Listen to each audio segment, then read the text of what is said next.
Tenemos hoy con nosotros en esta mañana al padre Alfredo Sáenz. Él es jesuita, es doctor en teología con especialización en liturgia, tiene más de 50 años de sacerdocio y es autor de numerosos libros, entre los que destaca la colección de historia de la Iglesia titulada La nave y las tempestades. Participó recientemente en el Congreso Internacional de Historiadores organizado por el Ateneo Pontificio Regina Apostolorum, por la Universidad Europea de Roma y por el Consejo Pontificio de la Cultura, con la ponencia Dos cosmovisiones en pugna y la figura del padre Castañeda. Él está con nosotros, se lo agradecemos muchísimo el esfuerzo de estar en el estudio. Muchas gracias, padre Alfredo, y muy buenos días. Buenos días, padre, gusto de conocerlo. En primer lugar, ya aprovechando que usted es especialista en historia de la Iglesia, también tiene esta colección tan buena, tan profunda y a la vez tan amena, que recomendamos a todos, La nave y las tempestades, puesto que estamos en la celebración del bicentenario y remontándonos un poco antes, ¿cuál sería la aportación en primer lugar a los habitantes de estas tierras, precolombinos? ¿Cuál es la aportación que hicieron desde España los primeros colonizadores, si los podemos llamar así, puesto que existe, parece en las escuelas, en las universidades, la idea de que todo lo que trajeron fue malo y desastroso, ¿no? ¿Cuál es la realidad? ¿Qué es lo que había en Argentina cuando llegaron los españoles y qué de negativo y de positivo pudieron aportar? Sí, padre, esta visión anti-española se encuadra, me parece, en el proyecto moderno de ataque a la Iglesia, de todos los valores de la tradición argentina, porque nuestra patria no nació en 1810, sino en 1492, si se quiere, cuando llegaron aquí los primeros españoles.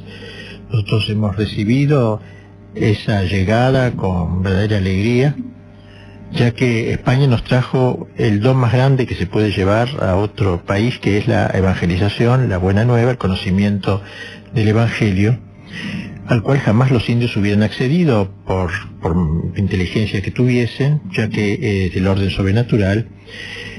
Eso no lo podemos olvidar. Claro que como hoy todos los valores de la fe no tienen ninguna importancia en el orden social, han sido vilipendiados, burlados, esto no se valora, pero uno que tiene conocimiento de los verdaderos valores sabe que España nos entregó eso. No solamente nos entregó el Evangelio, la buena nueva, sino que también nos trajo toda la cultura greco-latina, nos llega a través de España, y una España que estaba en un momento de esplendor, porque no era la España de los Borbones, ya bastante decadente, sino la España de los Habsburgo, de Carlos V, de Felipe II, y hubo verdaderamente un trasplante de culturas. Aquí se trajo y se asumieron elementos positivos de las culturas indígenas. No había mucho que asumir, vamos a decir, porque realmente eran culturas bastante inferiores a las que se podría observar en México o en Perú,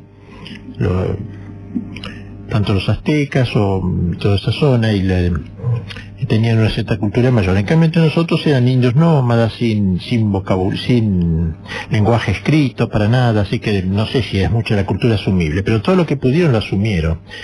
Y por ejemplo, lo más notable que se hizo, quizá como experiencia única, universal, fue las reducciones guaraníticas, que tomaron a los indios guaraníes del norte de la Argentina, de Paraguay actual, que formaba una unidad, antiguamente todas esas regiones, y los sacaron de su ignorancia total y de su politeísmo, y los llevaron a la cultura. Hay que ver los coros que lograron formar con ellos.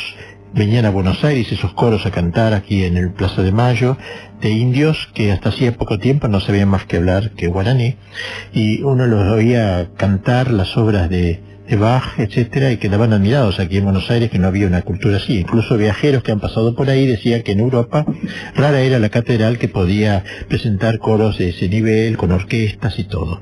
Y los indios hacían hasta los instrumentos que no se podían recibir de España, por motivos económicos, y ahora sí, ellos, los padres, decían que el indio no tenía, esos indios guaraníes no tenían ninguna inventiva. Le ponían un pentagrama delante y lo repetían, lo interpretaban perfectamente, pero no agregaban una nota, ni incapaz, no había la menor iniciativa. Eso es cierto, pero es una limitación del pueblo que con el tiempo se iría supliendo, supongo, ¿no? Porque había mucha borrachera, mucha lujuria, había que sumarlo de la nada, y lo llevaron a ceder a niveles bastante elevados dentro de lo que se pudo. Por eso la corona borbónica fue muy responsable cuando expulsó a la Compañía de Jesús de acá, de un gran mal que desde México hasta Buenos Aires se recibió con mucha repulsa la corona, y eso se dice que tuvo que ver con la independencia, o sea, con el alejamiento como si España fuera una madre que nos había abandonado, tanto que cuando hubo las invasiones inglesas acá en Argentina se dirigieron a la corona española: ¿qué hacemos? Y contestaron: arréglese como pueda. Ante esa sensación, aquí entonces hubo un cierto concepto de desamparo, de orfandad, que fue llevando a esta separación, que tuvo esas dos maneras, ¿no? Una separación violenta, que querer olvidarse de España todo fue un desastre, que ha quedado elementos en nuestro himno, las rotas cadenas y el trono a la noble igualdad, medio raro una igualdad en un trono, porque si está en el trono no parece tan igual. Pero en fin, era toda una ideología tipo de la Revolución Francesa, que fue pocos años anterior a los hechos de mayo de acá. Bien, toda esa corriente piensa que hemos nacido en 1810, que antes no hubo un pasado, no hubo nada. Una persona lo tomaron abogado desde que se recibió de abogado y antes no tuvo vida, no existió nadie ahí. Y de hecho este es uno de los temas principales, o el tema principal de esa ponencia que ha tenido usted recientemente en Roma, en torno a cuestiones del bicentenario. Si no me equivoco, han sido dos los argentinos que han participado de ese congreso, o que han tenido ponencias. Si nos puede resumir, ahora que hemos estado con las celebraciones del bicentenario, ¿cuáles son estas dos tendencias que había hace 200 años en cuanto a la relación con España, que también está muy vinculado en la relación del pueblo argentino con la fe católica, ¿no? Porque son dos líneas que, como usted me ha comentado antes fuera de micrófono, y que es el tema de esa ponencia a la que le invitaron en Roma, son dos líneas que permanecen actualmente, ¿no? Así es, sí, en todo a lo largo de la historia son dos líneas justapuestas. Una de ellas sería la que consideraba eso, que España era nuestra madre, la madre patria, se la llamaba cariñosamente.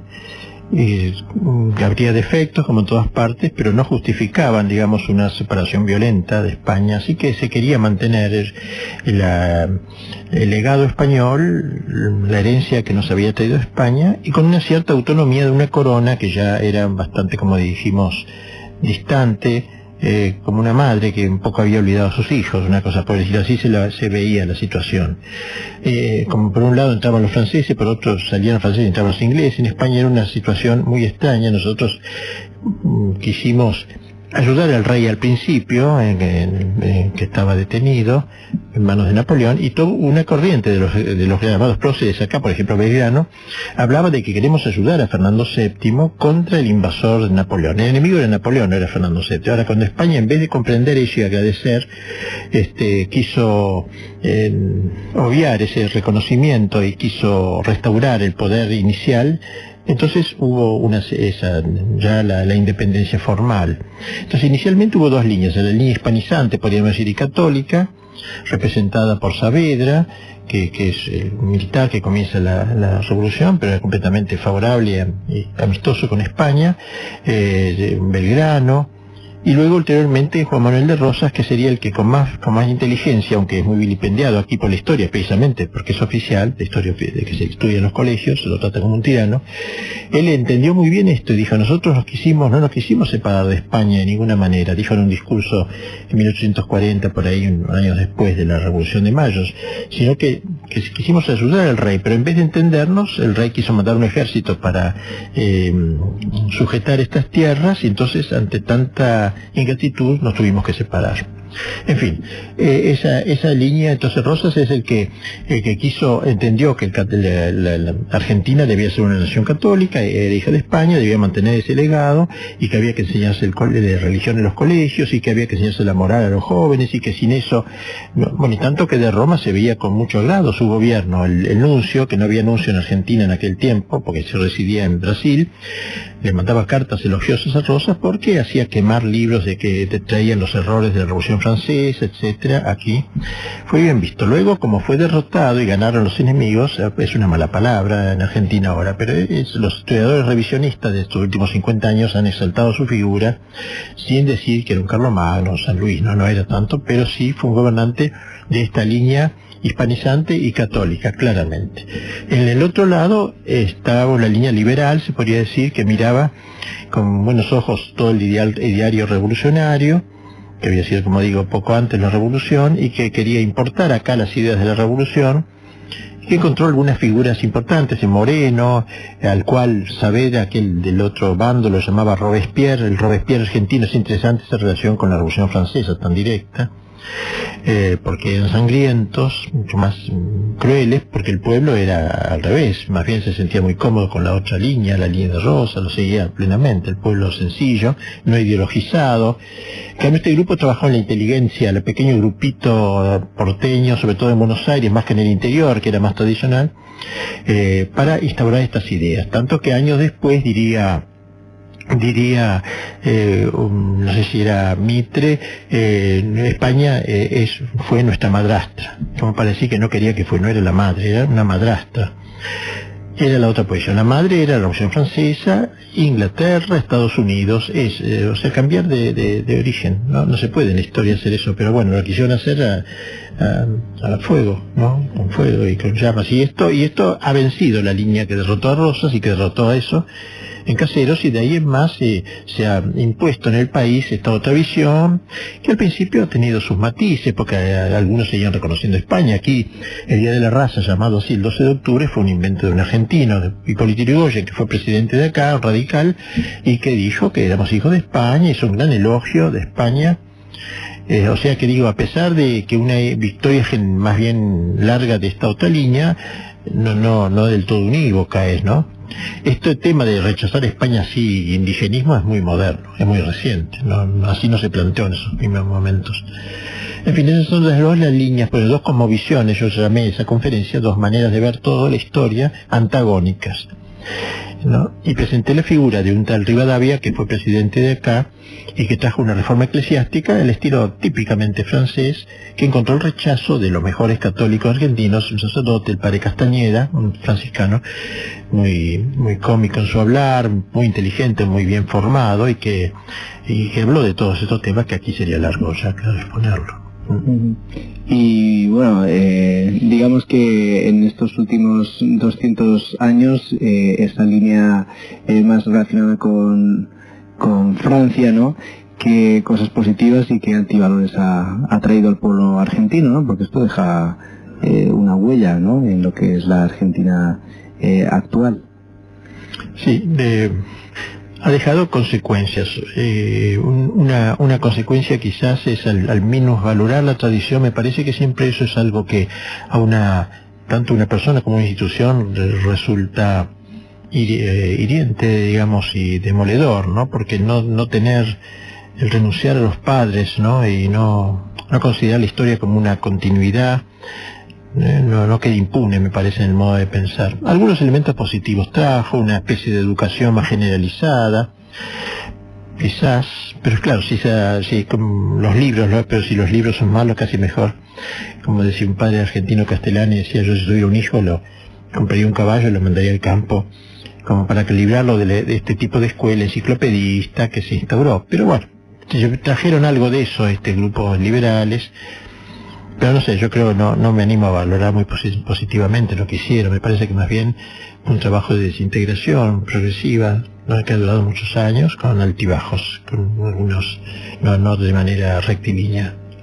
Y cambiamos ahora las preguntas y vamos propiamente a lo que es el testimonio de su vida sacerdotal. En este año sacerdotal estamos, como hemos dicho, haciendo una serie de entrevistas. Ya termina el año sacerdotal y en este caso su testimonio de vida sacerdotal es más de 50 años, ¿no? Cuando celebró las bodas de oro sacerdotales. No, todavía no. Todavía no. Un poquito. Entonces el dato lo tengo errado, ¿no? Sí, porque la ordenación es tardía, a los 30 años más o menos, así que por tanto me faltarían 2 o 3 años todavía sí, entonces, para ello.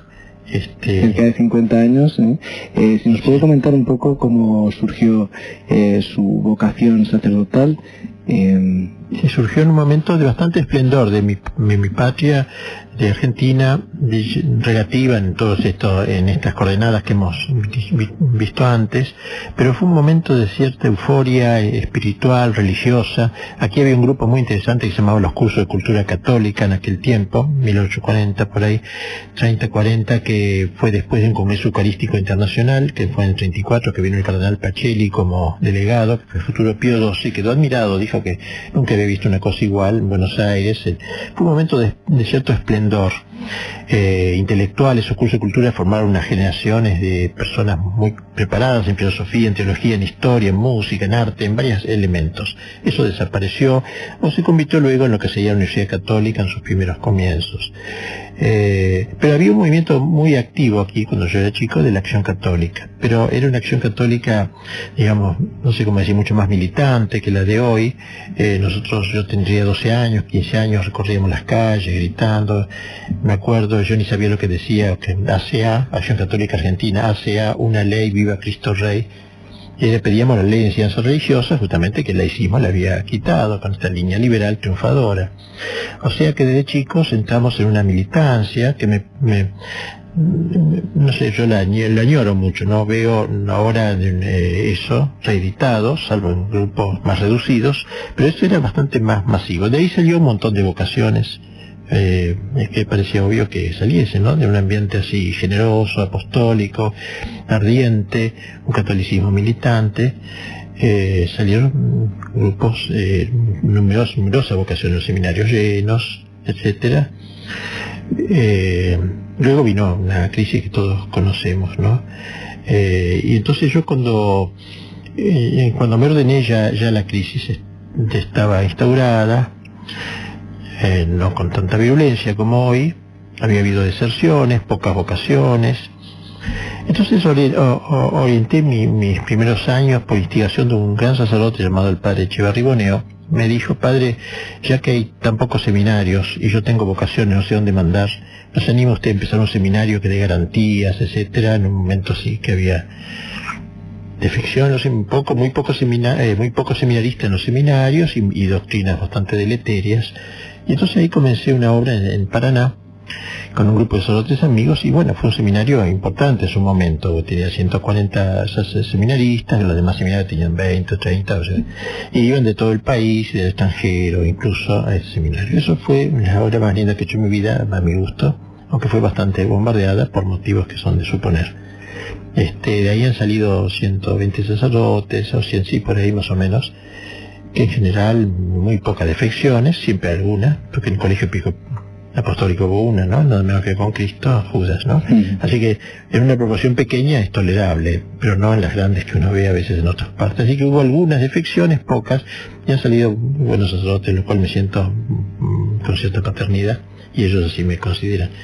Eso fue la experiencia más linda que he hecho en mi vida. Después de dejado ese seminario, me dediqué más bien a escribir y a dar retiros, conferencias, y escribí muchos libros, cursos que iba dando, después los iba publicando. Esto de historia es más reciente, pero antes otros temas de espiritualidad.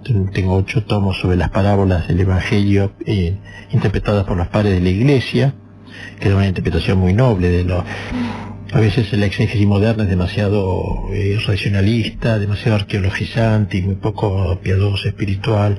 La de los padres de la Iglesia es por la cercanía con el Evangelio, su santidad y su espíritu pastoral a mí me parece muy muy superior. Y aprovechemos también para invitar a todos los radioyentes a un curso de Padres de la Iglesia que vamos a dar en la parroquia. Empieza dentro de 2 viernes, así que se pueden anotar en la secretaría. Precisamente se extraña mucho esa interpretación, como usted dice, ¿no?, de la palabra de Dios, en la que se fijaban principalmente en que es un mensaje de Dios. Y actualmente quizá vas a adquirir libros acerca de Biblia y es todo cuestiones como muy humanas o muy literarias, y a veces incluso pues negando que es palabra de Dios, ¿no? Incluso en nuestras librerías católicas, eso sí. Por lo menos no hacen amar la lectura de la escritura, de la Biblia, ¿no?, que es uno de los objetivos, ¿no?, me parece, ¿no? Y en cambio los padres, uno ve que puede haber una inteligencia rústica, elemental, hasta profundísima del mismo texto, ¿no? Como podría decirse de Santo Tomás, y una viejita analfabeta tiene la misma fe, pero una penetración diversa, pues ellos han penetrado muy profundamente, ¿no?, en la fe católica, me parece, y contagian su santidad y además casi todos, muchos de ellos fueron pastores, obispos, así que tienen también experiencia pastoral, junto a muchas cosas, muchos valores. Y bueno, hablando de esta situación, ¿no?, que había más floreciente de vocaciones en Argentina, y la situación actual, que es un poco más, o bastante más triste, ¿no? A su parecer, ¿cuál es el camino a seguir para que, bueno, en realidad puedan florecer más las vocaciones, puesto que sabemos que Dios llama y quiere que haya suficientes sacerdotes en su iglesia? Sin embargo, algo está fallando, ¿no? Algo no va bien, puesto que tampoco podemos achacar todo a la sociedad, aunque es verdad que el ambiente es malo, pero en realidad siempre el mundo ha sido mundo, ¿no?, aunque también hay diversos grados de profundización del ambiente anticristiano, y en este caso es muy profundo. A su juicio, ¿cuál es el camino a seguir, ¿no?, para que haya un verdadero fomento de las vocaciones sacerdotales? Claro, porque esta crisis, volviéndolo a acabo de decir, esta crisis está afuera, pero ha penetrado en la iglesia, ¿no? Penetró desde en la época de Pío IX, el sílabus sacó precisamente todas las infiltraciones, digamos, del mundo moderno en la iglesia, y luego el sílabus que dice que la crisis está en las venas mismas de la iglesia, o sea, esto viene de muy lejos. Entonces, yo creo que lo que hay que ofrecer es eso, seminarios que den garantía para que uno pueda mandar a los chicos, muchos jóvenes que quieren formarse bien. Ahí hay en Argentina algunos de esos seminarios, me parece, que podrían ofrecerse como lugares que dé seguridad. Yo cuando estaba en ese seminario decía 3 niveles, ¿no? El nivel espiritual, el nivel intelectual y el nivel apostólico. Formar en esos 3 aspectos. El nivel intelectual, basado en Santo Tomás, como el autor de cabecera, sin negar las cosas, aportes ulteriores, pero... Como pide el Vaticano II, de hecho. Lo pide el Vaticano II. En el nivel espiritual ir a los grandes clásicos, la espiritualidad, Santa Teresa, San Juan de la Cruz, y también reitero como otros autores posteriores, que sean muchos, ¿no?, que sean recomendables. O sea, una formación así sólida me parece que es la que nos permite salir al paso a la grave situación actual, en donde un sacerdote así desmunido está en grave peligro si no se ha formado bien. Por eso me parece que es importantísimo apuntar a una huella. El Papa actual está muy preocupado con esos temas y está fomentando aquellos seminarios en el mundo que le den ese tipo de garantías. Francia, por ejemplo, creo que el de Asís, no, el de Ars lo han convertido en un seminario internacional donde se mayor garantía doctrinaria.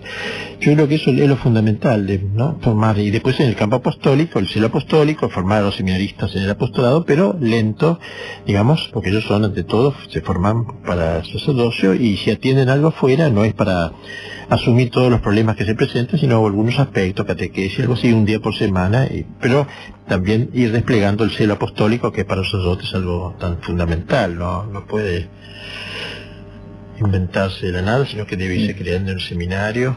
Esas 3 cosas, ¿no?, lo espiritual, lo intelectual y lo apostólico. Me parece que si se forma eso, se van a sacar los sacerdotes que esta época piden. Sí, de hecho, como usted dice, también en esos lugares se nota la mayor afluencia y el mayor florecimiento vocacional, ¿no? Así que también por los frutos se conoce, y bueno, también vamos a ver si todas estas entrevistas que estamos haciendo en nuestro programa de radio radio, estos testimonios sacerdotales sirven para animar a los jóvenes, ¿no?, a esta vocación tan fascinante, ¿no? Quizá haya jóvenes escuchando nuestro programa, y qué palabras les podríamos decir para animarse a la entrega en el sacerdocio. Usted, que dentro de unos años va a cumplir 50 años de sacerdote, digamos que su testimonio tiene mucho más valor. Sí, que es la vocación, me parece más linda. No puedo comparar en cuanto a que no he vivido todas, pero se me ocurre que es la más fascinante, porque permite una entrega total, hacer como actual a Jesucristo, poder prestar los labios a Cristo para que siga diciendo esto es mi cuerpo. Yo no digo cuando consagro esto es el cuerpo de Cristo, sino esto es mi cuerpo. Hay una especie de identificación moral, ¿no? Como decían los antiguos, hablar in persona Christi, o sea, uno asume la personalidad de Cristo y obra eso. No hay nada más notable que eso, ¿no? Se decía que poder decir una misa y morir después justificaría un sacerdocio, ¿no? Porque es tan grande la misa y el mundo vive por la misa. Bueno, y todo el sacerdocio está centrado en el sacrificio de la misa, y todo lo demás es un despliegue de la misa, es una irradiación del sacrificio de Cristo, y poder trabajar llevando a otros a Cristo, llevar particularmente a la juventud que está tan necesitada y tan ansiosa, y que cuando hay un buen espíritu recibe con tanta alegría un mensaje generoso como es el del Evangelio universal, el magnánimo que pide almas grandes. Yo creo que ahora es un momento casi privilegiado para ser sacerdote, un servicio heroico. Obviamente es heroico y ser sacerdote más que en otras épocas donde todo el ambiente ayudaba. En la Edad Media, por ejemplo, todo el mundo ayudaba, todo el mundo más bien. La mayor parte de la gente pensaba cristianamente. Hoy no es así, y por eso hay un cierto heroísmo, llamado al martirio, ¿no? El martirio no es solamente morir derramando la sangre, sino hay un martirio de la palabra. El testimonio significa martirio, el testimonio de la palabra, hoy debe ser corajudo, es difícil, ante un mundo burlón y desdén, que tiene desdén y una sonrisa en los labios. El seguir dando el testimonio completo del Evangelio no es nada fácil, pero es justo invitación a la juventud para el heroísmo. La juventud no fue hecho para el placer, decía Claudel, no, sino para el heroísmo.